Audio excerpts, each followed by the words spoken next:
Poésie, la rentrée. Pendant 2 lunes tout entières, la petite école a dormi. À l'étude, on ne pensait guère. On jouait.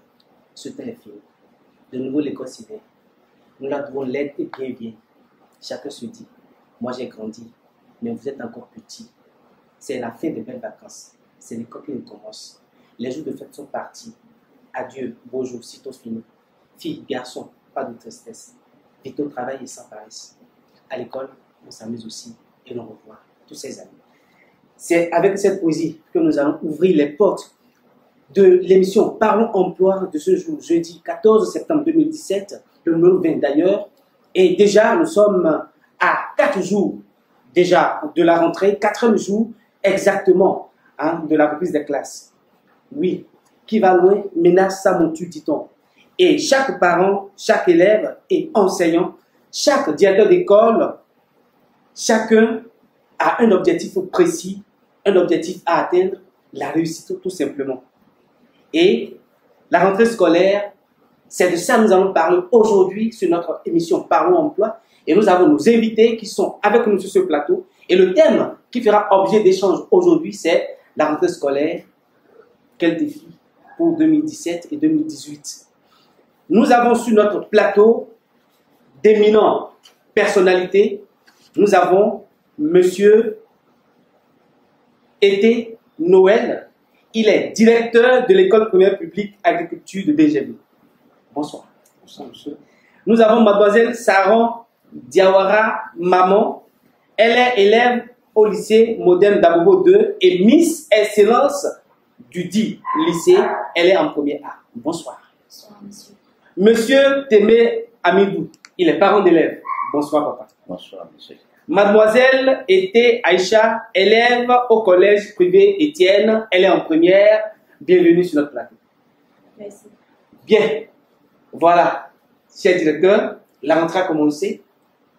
Alors, vous êtes à quel niveau par rapport à la reprise des classes chez vous, dans votre collège, dans votre école? Ok, merci, monsieur. Il faut dire que depuis le 4, depuis le 4 septembre, Oui.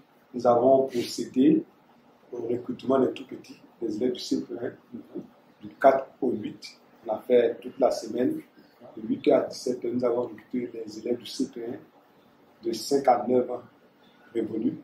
Et depuis le lundi 11, tous les autres sont venus.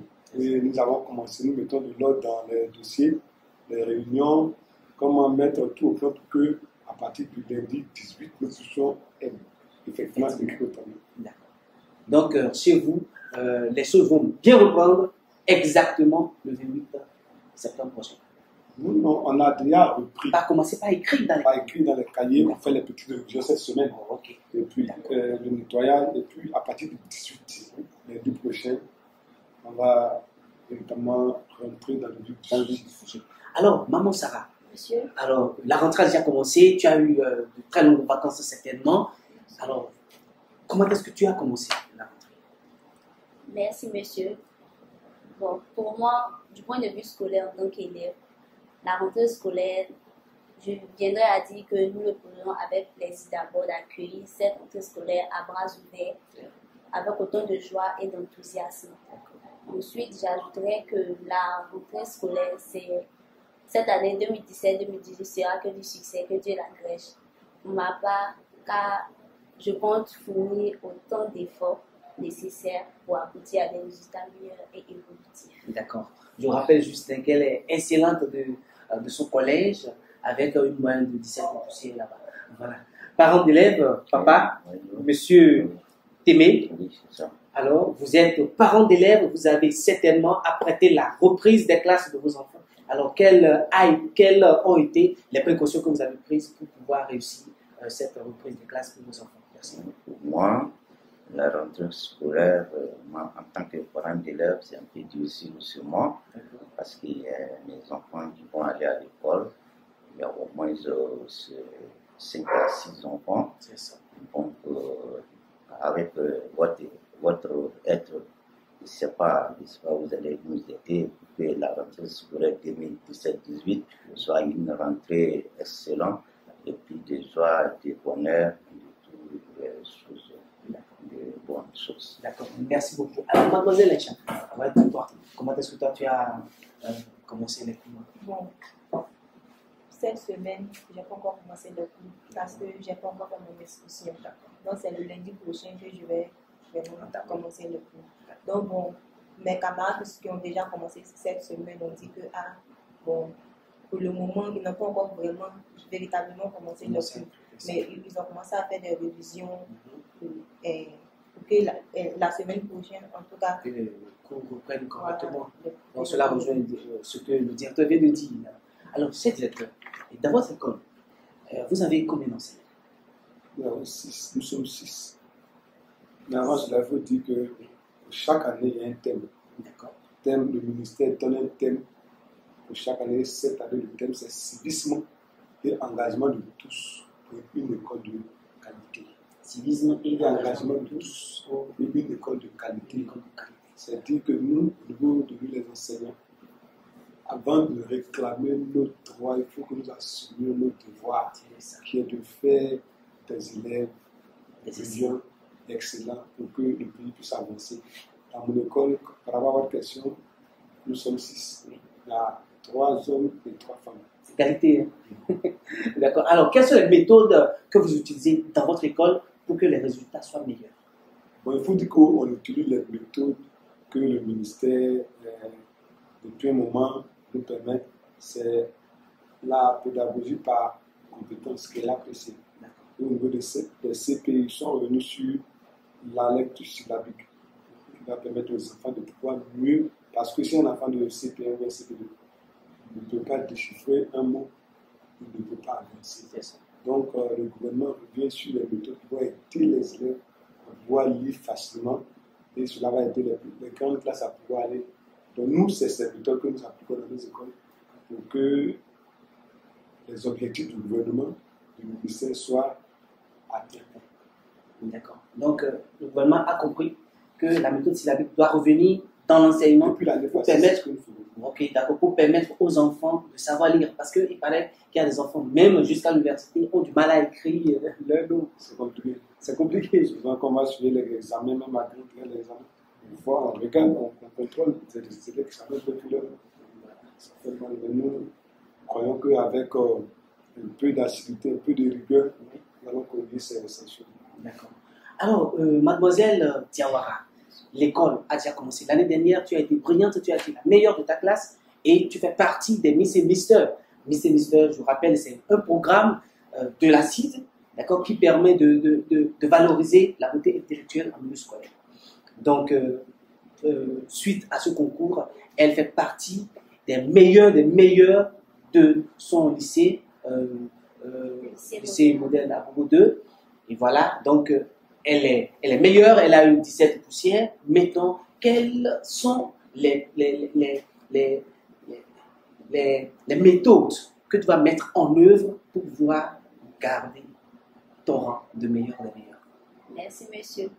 Les méthodes pour pouvoir garder mon rang de meilleur, d'abord, c'est d'être assidu et ponctuel à l'école, de suivre normalement les cours, d'éviter la tricherie, d'être compréhensive lors des cours en classe, de réviser ses leçons. Il ne suffit pas d'être compréhensif aussi, il faut aussi réviser les leçons et revoir avec les professeurs ce dont on n'a pas compris. Et essayer d'être apte pour affronter les différentes épreuves et les examens. Oui. Quelle méthode toi tu vas mettre sur pied pour pouvoir réussir cette année scolaire 2017-2018? C'est pas du tout différent de ce qu'elle a dit.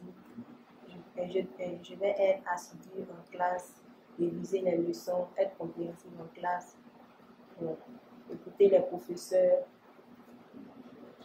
Écouter les professeurs ou bien être ami des professeurs? Écouter les professeurs. Vous les écouter, tout simplement.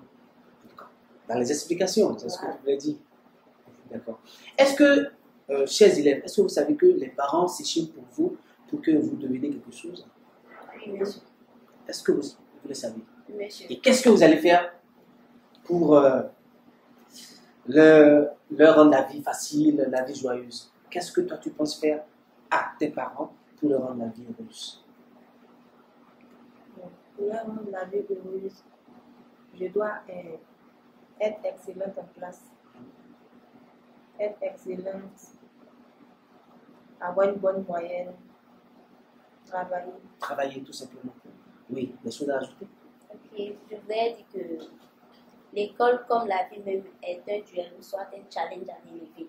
Je voudrais fournir autant d'efforts nécessaires pour pouvoir être meilleur ou réussir à tous mes examens à l'école, pour voir mes parents heureux et satisfaits de mes résultats.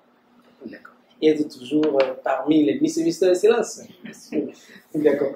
Alors, cher directeur, dans votre école, quelles sont les difficultés que vous rencontrez les difficultés qui peut-être regressent un peu votre élan de donner le meilleur de vous-même pour de bons résultats en fin d'année? Merci, monsieur. Il faut dire que nous sommes dans une école publique. C'est vrai que le gouvernement apporte le maximum, les kits en début d'année, les kits, les livres. Mais au niveau de mon école, il faut dire qu'on a un problème de bâtiment. On avait des bâtiments. Dans la crise, il y a eu le bruit qui est tombé sur le bâtiment qui a cassé. Malheureusement, on n'a pas pu le faire. Donc, même la classe de CP dans une baraque en pleine ville de Béléry. Et les autres classes sont un peu vétustes. Donc, il n'y a pas de clôture, ce qui fait que nos effectifs n'étaient pas trop élevés. C'est la seule école à Béléry, les effectifs sont en deçà de 50. Nous sommes en train de relever le défi cette année. Nous sommes 50, 55, 60 à classe. Les autres, c'est 80. Les autres, c'est 80 au public. C'est compliqué. À Béléry, il n'y a pas assez d'écoles primaires. Petit à petit, ça vient. Dit que ça permet pas aux collègues d'être un peu malades. Il y a un bâtiment, ce n'est pas plafonné, il fait chaud. Donc, on a besoin d'être dans un cadre vraiment adéquat. C'est un cadre qui est bien pour qu'on le fait. Mais si on a encore un cadre qui est encore amélioré, je crois que l'enthousiasme va permettre à ce que les enseignants se donnent à fond. Donc, il faut qu'on nous pousse un peu à ce niveau pour qu'on puisse faire de grandes choses. Alors, tout à l'heure, vous avez parlé d'effectifs, que chez vous, c'est 50, c'est 55, ou ailleurs, il y a 80 et tout. Est-ce que l'effectif pléthorique d'une classe peut permettre à un enseignant de donner le meilleur de lui-même pour pouvoir donner de bons résultats? Il faut dire qu'au niveau du primaire, les effectifs conventionnels sont de 55. 55. Quand on dépasse, c'est compliqué. On fait avec. Il y a des salles de classe qui sont bien grandes. Il y a des salles de classe qui ne sont pas grandes. Or, il faut chaque jour faire des devoirs après les leçons. Il faut faire des suivis pour que les gens, quand tu finis, il faut les corriger. Quand tu corriges un élève, voit qu'il n'a pas bien travaillé, il peut s'abler. Les parents peuvent contrôler. Mais quand ils sont 80, en réalité, tu veux faire seul pour corriger, c'est compliqué. Ce qui fait que, à certains, il ne faut pas tout les nous les directeurs, on comprend, mais il faut qu'on puisse les interpeller parce qu'une bonne école, c'est l'administration. Au privé, c'est vrai, ils font de bons résultats, mais ils ne sont pas mieux formés que nous. C'est nous souvent les formes et puis ils font de bons résultats. L'administration est rigoureuse. Une bonne école, c'est l'administration. Nous, l'État a payé pour qu'on nous forme. Il faut qu'on soit à la hauteur. Donc, ce qu'on doit faire pour que l'État soit fier de nous, allons le faire. Que, au moins, l'État a confié l'école à la gestion au COGES, côté de gestion des établissements scolaires. Il faut que les parents puissent mettre les moyens pour que le cadre dans lequel nous travaillons soit un cadre agréable. C'est ce qui est important. D'accord. Merci beaucoup. Alors, papa, voilà, les enfants doivent aller à l'école et tout, vous l'avez dit tout à l'heure. Les difficultés que vous rencontrez actuellement? Moi, les difficultés que je rencontre actuellement, la rentrée scolaire 2016. Papa, parle un peu plus forcément. Les difficultés que j'ai rencontrées pour le moment, oui. La rentrée scolaire 2016-2017, vraiment c'est un peu dur pour moi parce que les moyens ne sont pas assez. Les problèmes sont beaucoup, vraiment. Il aimerait que tout ait un peu de moyens pour inscrire les enfants. Vraiment, c'est dur pour moi. D'accord, là c'est 2016-2017, c'est même 2017-2018, c'est la même chose? Oui, c'est la même chose aussi. Bon, il y a un peu d'amélioration cette année par rapport à l'année passée. Merci. Cette année, c'est un peu mieux, mais c'est toujours c'est les mêmes problèmes.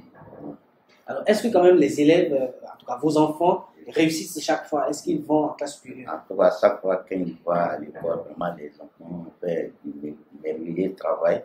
Vraiment, leur travail est très excellent. Ils donnent des résultats et vraiment satisfaisants. Vous êtes content, hein? Exactement. Donc, tous mes enfants même passent. avec les difficultés, vous Avec êtes content les quand même par difficultés, rapport aux résultats. Ils ont réussi. N'est-ce pas? Oui, c'est ça. C'est ça l'essentiel. Donc, chers élèves, vous voyez, malgré les difficultés, les parents sont contents si vous réussissez. Alors, mademoiselle Aïcha, quelles sont les difficultés que toi tu rencontres pour être première de ta classe? Parce que je n'ai pas dit que tu n'es pas première de ta classe. Ah, tu es deuxième. Alors, pourquoi est-ce que tu n'as pas été première de ta classe? Quelles sont les difficultés que tu rencontres au cœur de tes études? Bon, des fois, j'ai du mal à étudier. C'est-à-dire quand je quitte à l'école pour venir, je suis fatiguée. Le fait de prendre mon cahier pour étudier, ça me donne la paresse. Et, du coup, je n'étudie pas et le lendemain, je vais à l'école. Mais en tout cas, arrivé en classe, j'étudie ce que je n'ai pas fait hier. Mais en classe, c'est pas... la manière dont tu vas étudier à la maison, c'est pas la même chose. Hein. Quand tu commences à étudier un peu, le professeur arrive et puis tu laisses tomber. Donc, mon problème, c'est le fait d'étudier. Étudier. Sinon, je fais toujours mes devoirs. Mais le fait de bosser mes leçons, c'est ça qui me problème. Ah, directeur, vous voyez un peu, elle a des difficultés à apprendre, mais elle est deuxième. Est-ce qu'il n'y a pas une magie là, une miracle quelque part là? Je veux dire que ce qu'elle dit, ce n'est pas faux parce que moi-même, quand j'étais au lycée, je n'aimais pas trop étudier. J'étudiais quand le professeur parlait. Quand la fin de parler, la fin d'étudier. Si je n'ai pas compris, je vais étudier des choses que je ne peux pas comprendre. Donc j'étais vraiment, l'interprète était turbulent, mais quand le professeur rentre, je suis calme, puis je suis attentif à tout ce qu'il dit. C'est ça aussi, il y a des élèves, il y a des qualités d'élèves. En classe, moi j'étudie en classe, quand je n'ai pas compris, je comprends plus. Donc je fais l'effort, quand j'ai compris, je me dis c'est plus compris. Il y a des élèves comme ça, il y a d'autres aussi qui ont besoin d'étudier, on n'a pas les mêmes facultés. Donc je comprends un peu ce qu'elle dit. D'accord. Alors, cela me rappelle que nous avons quelques catégories d'élèves, vous l'avez dit tout à l'heure, nous avons ceux-là qui comprennent mieux lorsque le professeur explique. Il y a une seconde catégorie, eux, c'est lorsqu'ils rentrent à la maison et ils relisent le cours qu'ils comprennent. Il y a d'autres, c'est lorsque leurs camarades d'élèves leur expliquent le cours qu'ils comprennent. Et il y a une quatrième catégorie. Même si le professeur explique, même si les camarades expliquent, ça n'entre jamais. Ça n'entre jamais. Moi, bon, je ne sais pas de quelle catégorie j'appartiens, je ne sais pas. Mais tout à l'heure, le directeur a dit que lui, il suit très bien en classe, il est attentif.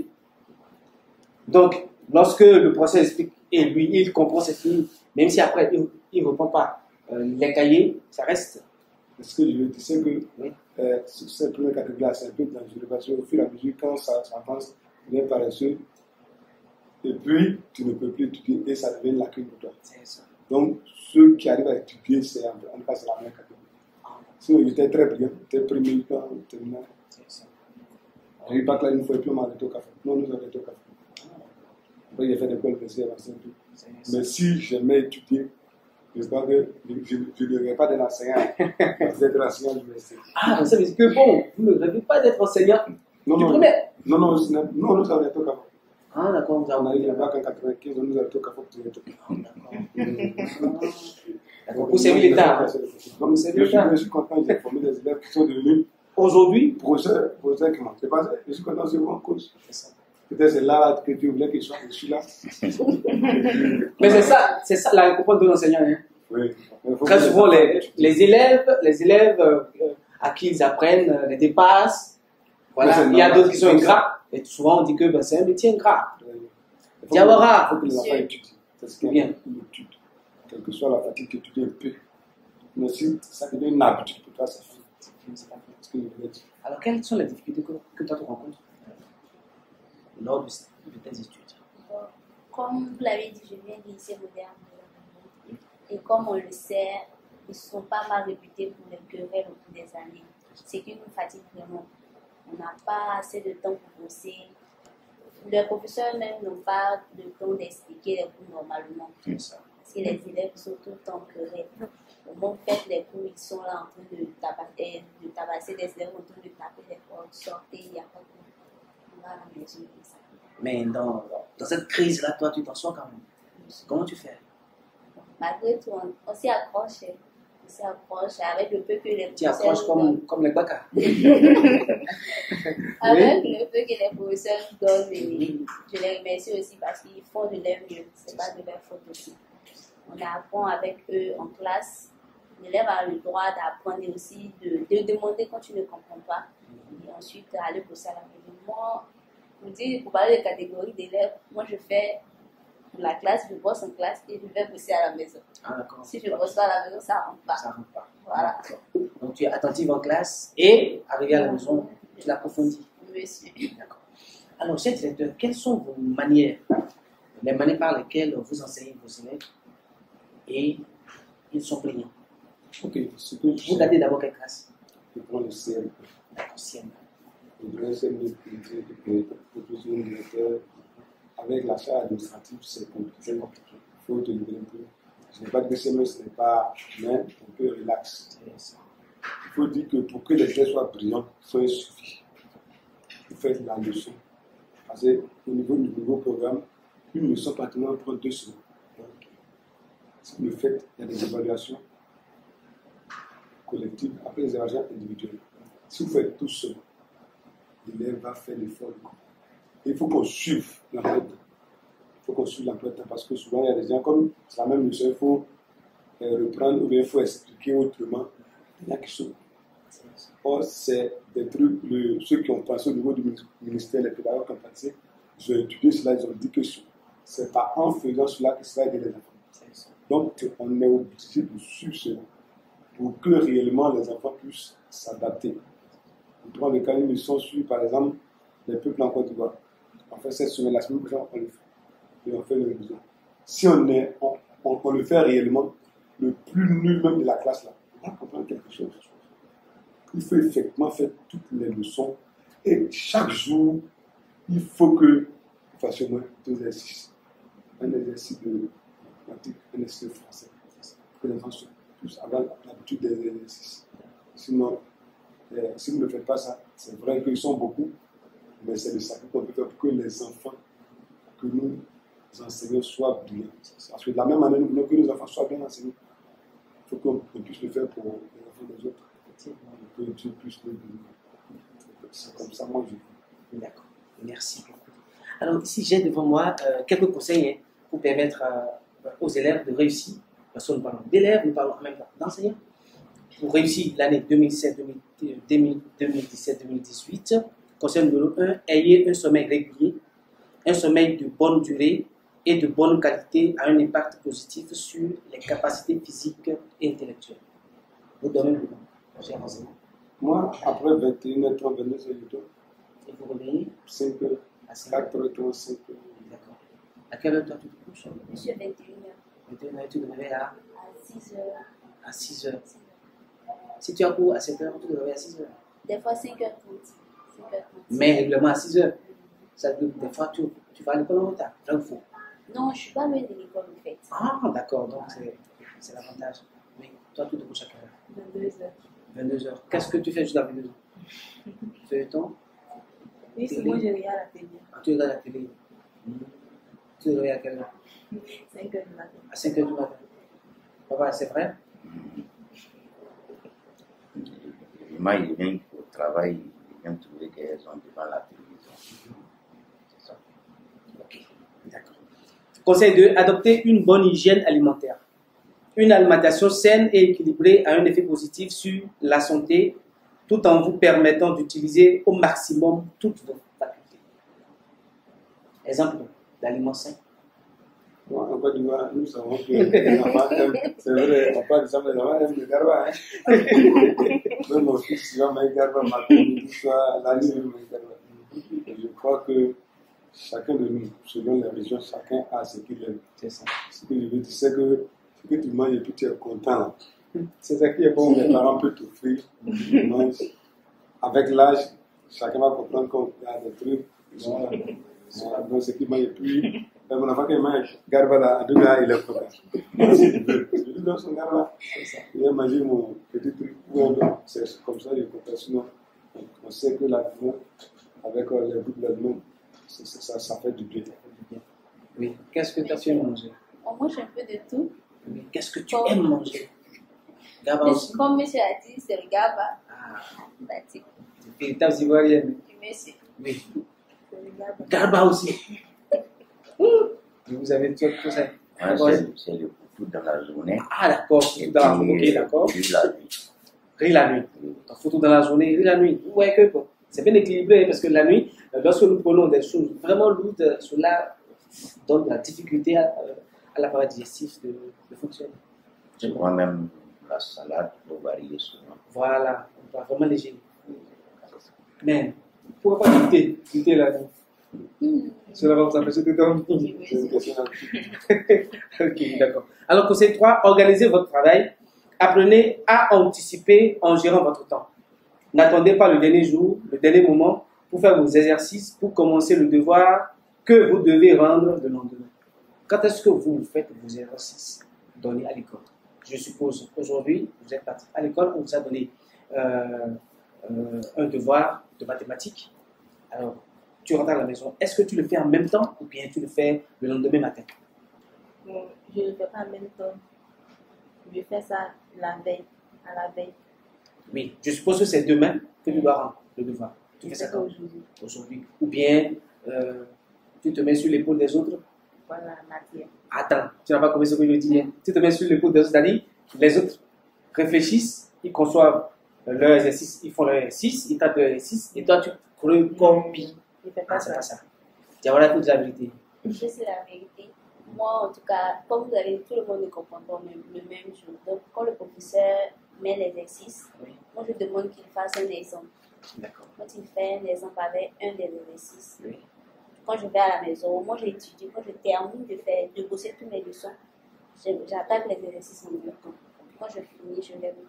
D'accord. Merci beaucoup. Alors, fixer des objectifs, c'est quatrième conseil. À ce niveau, je veux par rapport à la classe, il faut dire que moi, même étant enseignant, nous donne, les autres directeurs nous donnent des trucs à rendre. Quand on me donne, il faut que je finisse dans le devoir. Actuellement, on a fait le repos, il faut remplir toutes les fiches. Et c'est dans un mois, je prends midi et deux.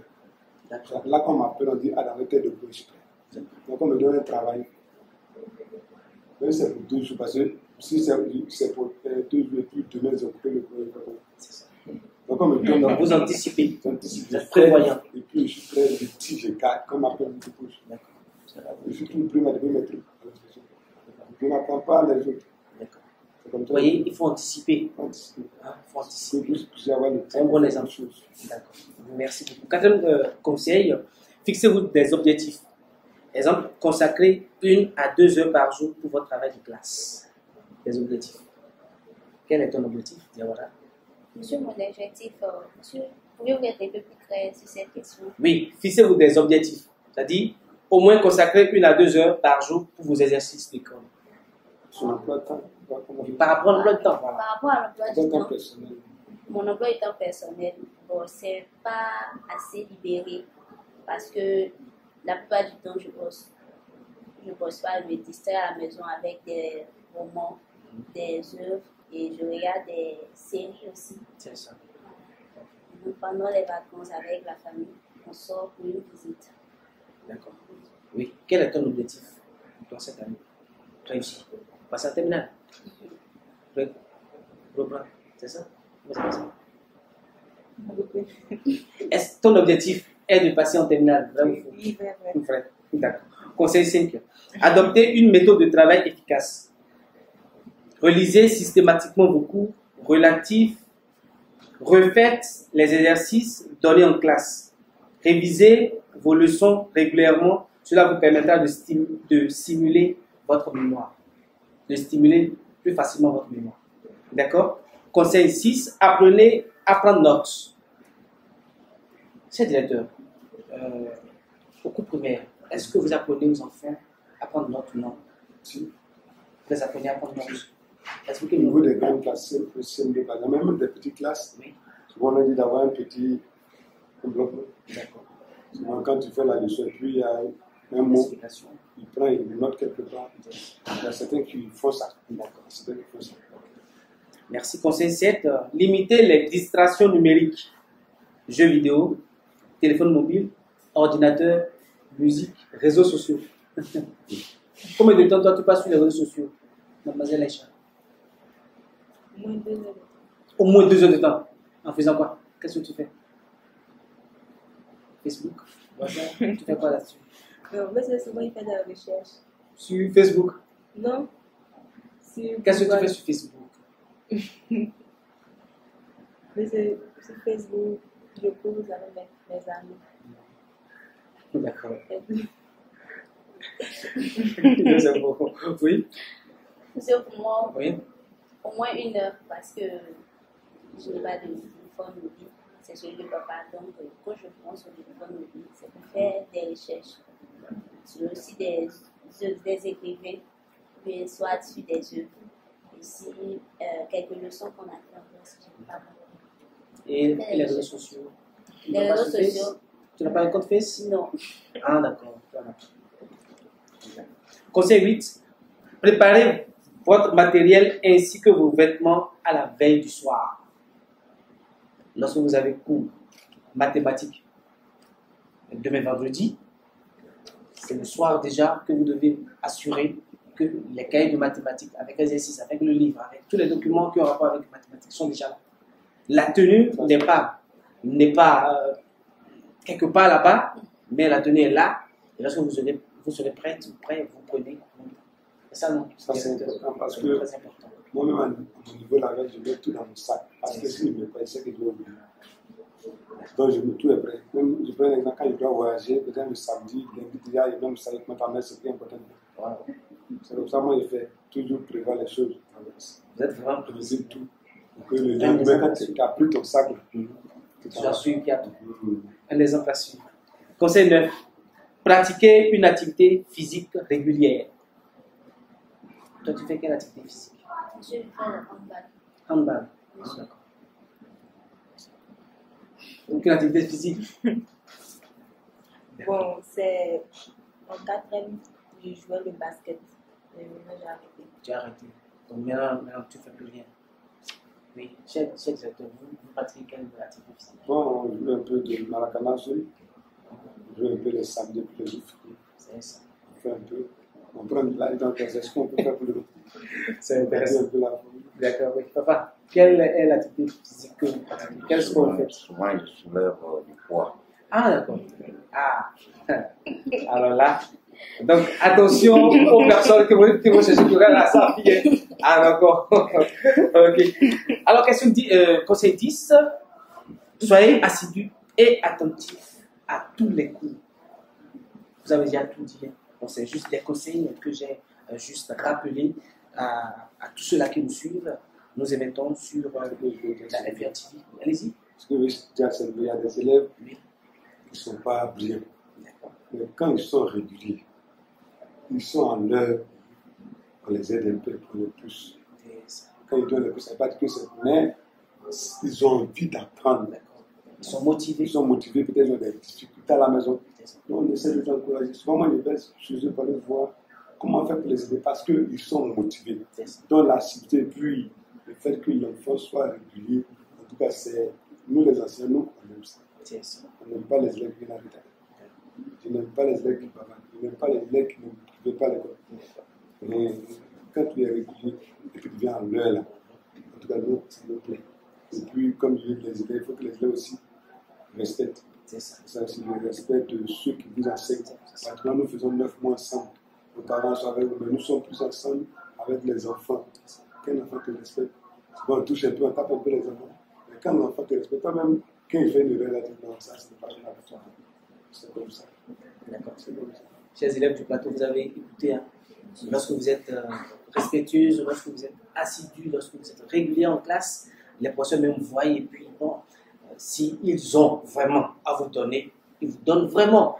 Parce que lorsque les élèves sont des récalcitrants, c'est difficile hein, à l'enseignant de donner, même s'il a la volonté de le faire. Je veux dire une chose par rapport à ça. Quand il était en seconde, si on faisait l'allemand de manière facultative. Voilà. Donc, il y a certains qui disent, en tout cas, j'étais là tous les jours. Après, dans 5 le professeur, quand il appelle même, il ne m'appelle plus. Et il sait que moi, je suis là. Donc, il fait l'appel sur mon nom. Et il ne suis pas venu, il n'a pas constaté qu'il n'était pas là. Il a fait l'appel, il ne m'a pas appelé, mais il n'était pas là. C'est pour dire que le 6e en terminale, je n'ai pas fait plus de 2 heures d'absence. Parce que moi, j'aimais, je me dis que ce n'est pas l'école. Je dois travailler. Je n'aimais plus faire de chasse. Le chasse est bon pour tout, mais moi, j'étais paresseux. Je suis fixé un objectif. Voilà. Au lycée de Bassam, pas de filles. Mon bac, et puis Dieu me permet d'avancer. Le reste là, c'est donc je partais à l'école pour voir les examens et pour avancer parce que les parents me sollicitaient parce que quand je partais en 6e, maman, cacao, café, ça donnait 100 000, terminait ma 20 000, une année. Donc c'était difficile de faire honneur aux parents. Pas ça, ne pas m'amuser. Parce que ma mère me rapportait pas tout. Donc c'est ce que je veux dire. Les parents souffrent. Pour trouver l'école au niveau du privé, il y a des parents qui viennent même parce que les enfants, on ne peut pas les prendre dans les heures, ils viennent voir les directeurs pleurer même, demander pardon. Quand ils trouvent une place, il faut que les enfants donnent le meilleur pour que les parents puissent être heureux. C'est ça. Quand nos enfants sont heureux, on est content. Ceux qui demandent, c'est ça, on donne tout. Merci. On fait des prêts, ça prend un prêt, souvent on prend un prêt pour l'école. Il faut qu'ils nous fassent plaisir. Alors cela constitue en même temps un conseil poignant à l'endroit de tous les élèves qui nous suivent, des élèves qui sont sur le plateau. Et nous allons, notamment déjà vers la fin de cette émission, de ce numéro 20 de Parents Emploi, de ce jeudi 14 septembre 2017. Alors papa, Oui. quel est votre mot de fin? Bon, moi, mon mot de fin, Oui. bon, depuis que tous les élèves de la Côte d'Ivoire, une rentrée parfaite et excellente, atteindre les objectifs. Merci beaucoup, papa. Merci beaucoup. Oui, mademoiselle Aïcha. Un mot de fin. Pour moi, je voudrais dire à tous les élèves qui nous suivent actuellement sur le plateau. Regarde dans la caméra parce que tu n'es pas là. Bon, moi, je voudrais dire aux élèves qui nous suivent actuellement sur le plateau de travailler, faire honneur à leurs parents, en tout cas de se mettre au travail, d'avoir de bonnes moyennes à l'école, d'être toujours régulier en classe, de suivre véritablement les cours et étudier. Et étudier. Et étudier. Oui. C'est pas si différent de ce qu'elle a dit. Fournir des efforts car l'effort fait d'efforts. L'effort fait d'effort. Ok, merci. Ce que je veux dire, c'est que je suis vraiment enseignant, mais je suis parent d'élèves. L'école, c'est pour les enseignants, c'est pour les parents, c'est pour la rue. Parce qu'entre la maison et puis l'école, il y a la rue. Il y a la rue. Il faut que les parents puissent savoir cela. Vérifier si effectivement les enfants sont à l'école. Ton enfant finit à 12h30, jusqu'à 13h30, s'il n'est pas à la maison, il faut te poser des questions. Donc, en tant que parents, nous devons suivre le travail de nos enfants. De temps en temps, passer à l'école pour voir si l'enfant vient, comment est le travail. On prend des mères de maison, des petits. Il faut qu'on voit si effectivement il travaille. Surtout ceux qui sont en 6e. Ils viennent de commencer, ils ne savent pas ce que c'est. Il y a une de mes élèves qui est en 6e, depuis elle me dit, ah maman, c'est quand on va faire les compositions. Elle me dit, ah, il n'y a pas de date de composition. Ah bah, c'est devoir. Oh, ils ont fait beaucoup, mais c'est même pas que c'est devoir. Mais non. Donc, les parents doivent sûrement leur donner des conseils, leur donner des petites filles, des garçons, ils vont dans un autre milieu. S'ils ont loupé avec ces systèmes de boutage-là, on peut tomber sur des enfants qui vont les traîner ailleurs. Sur nos enfants, à nous les enseignants. Comme j'ai dit, le thème de l'année, c'est civisme et engagement, toute une école de qualité. On revendique, il faut qu'on puisse mériter ce que l'État nous donne. Si nous sommes là pour le monde, nous devons faire le travail pour lequel nous sommes payés sérieusement. Parce que là, si nous le faisons, tout va marcher.